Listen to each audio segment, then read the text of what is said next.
नागपूर जिल्ह्यातील खापरखेडा औष्णिक वीज केंद्रात आज दुपारी मोठा अपघात घडला। 500 मेगावॅटच्या युनिटमध्ये अचानक फ्लॅश ओव्हर झाला आणि त्यात 3 कर्मचारी जखमी झाले। दोघांची प्रकृती गंभीर तर एक किरकोळ जखमी असताना सध्या तिघांवरही उपचार सुरू आहेत।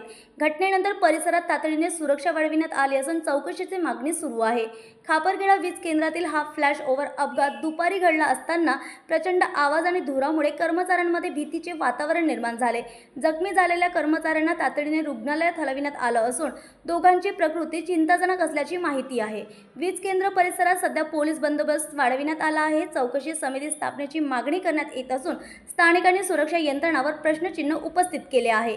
दरम्यान अपघातानंतर स्थानिक नागरिकांमध्येही घबराट पसरली असून केंद्र प्रशासनावर चौकशीचा दबाव वाढत आहे। खापरखेडा वीज केंद्रातील हा अपघात सुरक्षा व्यवस्थेवर थेट प्रश्नचिन्ह निर्माण करतो। चौकशी अंती खरी कारणं कोणती समोर येतील प्रश्न आहे। अजून किती कर्मचारी जीव धोक्यात घालून काम करणार।